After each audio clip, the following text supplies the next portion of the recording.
Hi, my name is Nana Gaza. I'm a photographer based in Accra, Ghana. Today I'm going to take you through how I color grade my images. I get a lot of DMs all the time, people wanting to know how I color my images, but I must say that getting a good image is not necessarily based on the color grading. No, you need to get it right on set, based on your lighting, based on your exposure and everything. My preferred software I use is Capture One.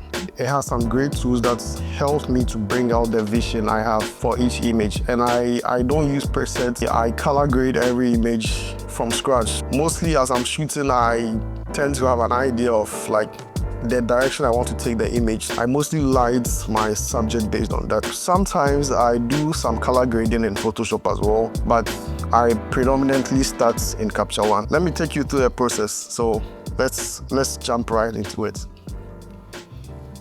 So the image we are working on today is this lovely image, and I chose this image specifically because it has certain issues that I would like to address. As you can see from the right side of the image is brighter than the left side, and which is mainly because of like how I lit the image. So in most part of my work, I just use one light. I mainly just use one light, and mostly the available lights in the scene. But I'm not against using multiple lights.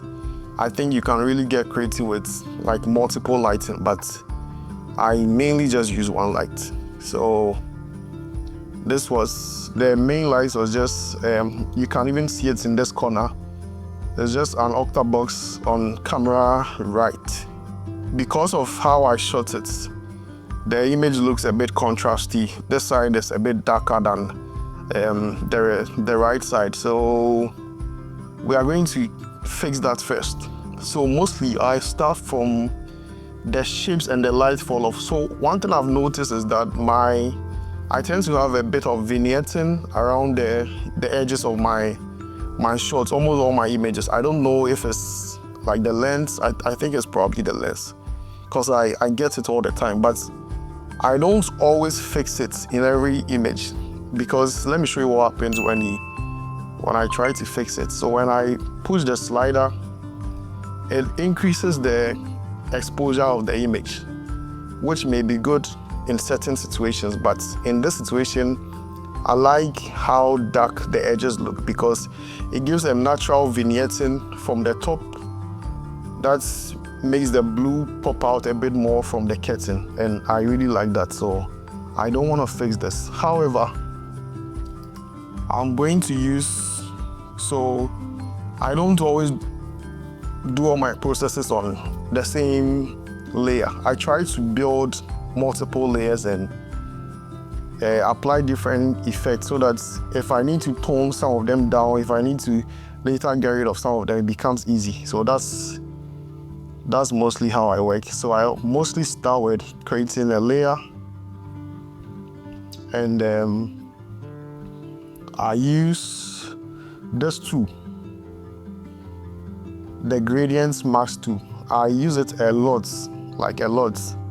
just to shape the lighting of the scene, because it's very important to balance. I wouldn't mind leaving the shots if it was like a guy, because usually for men you really want like the whole contrast thing, but for ladies you try to balance the contrast so that the image doesn't look too, like the difference between your shadows and your highlights shouldn't be like extreme.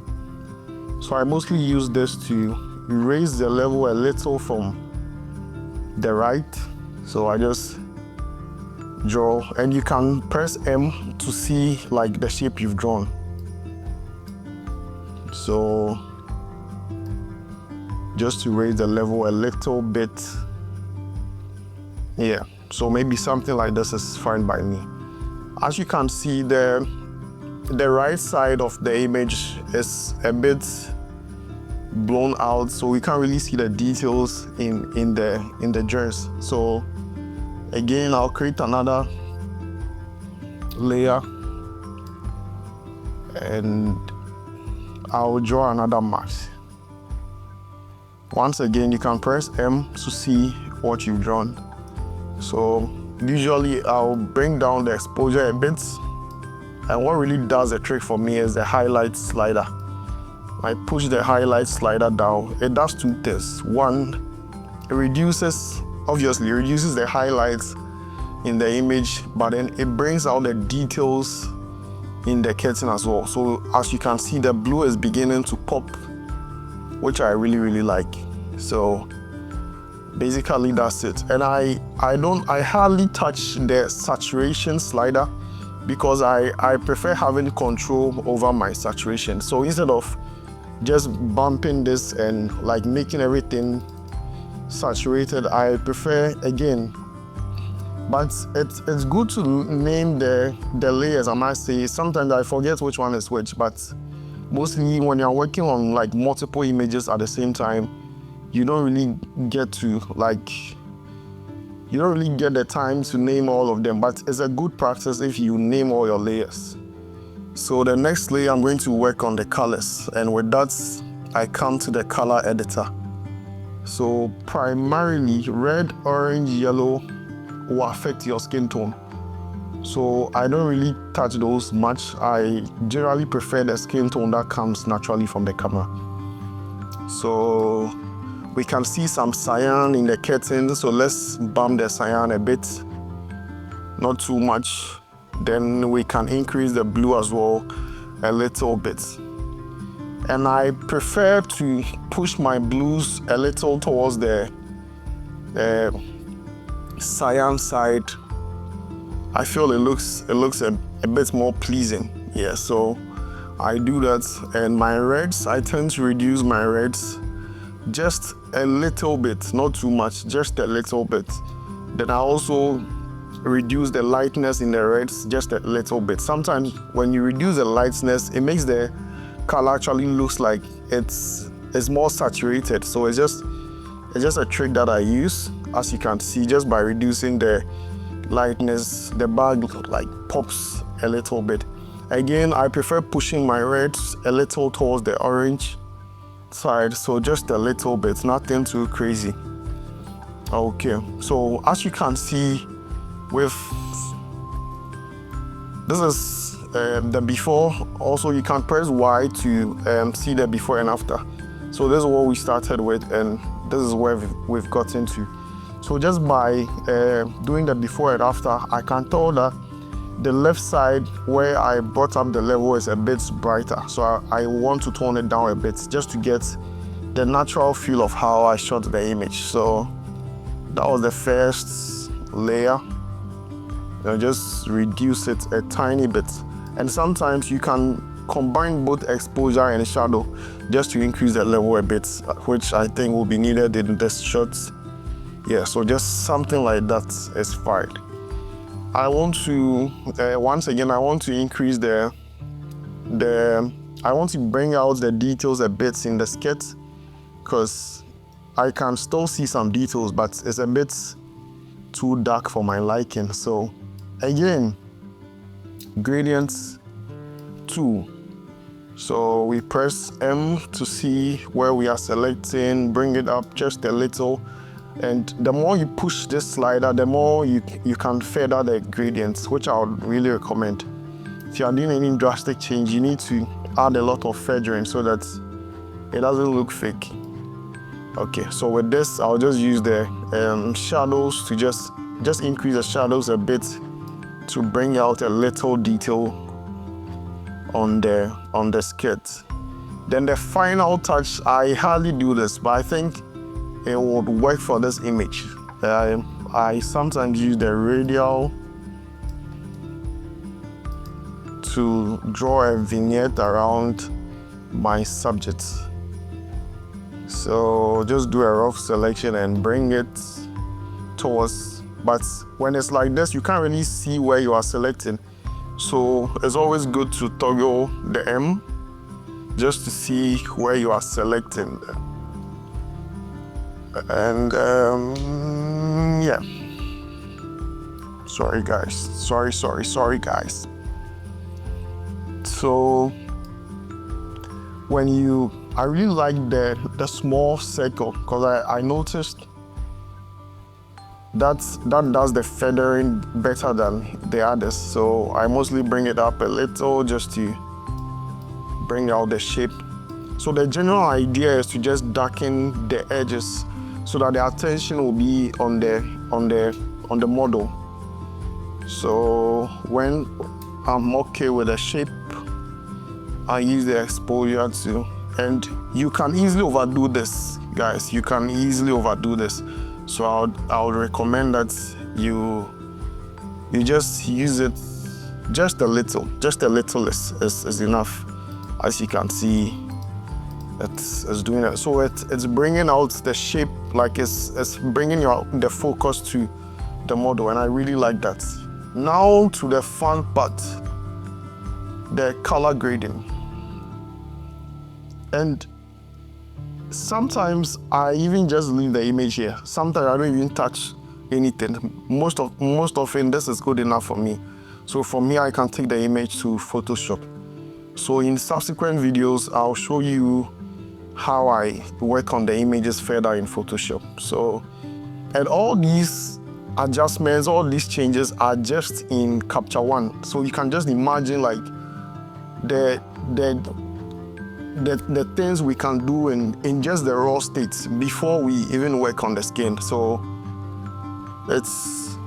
editing is really beautiful. If you really know what you're doing, you'll really enjoy the process. Now my color grading process is quite, there isn't like a formula to how I color grade, but there are some basic principles that will be good if you can watch some videos on about the principles of color, which colors work better together, analogous colors, complementary colors. It will be very good for you to like just watch some videos around those principles of colors. I'll be creating more videos to discuss into details colors that work well together, and that even helps you on sets when you are taking the pictures.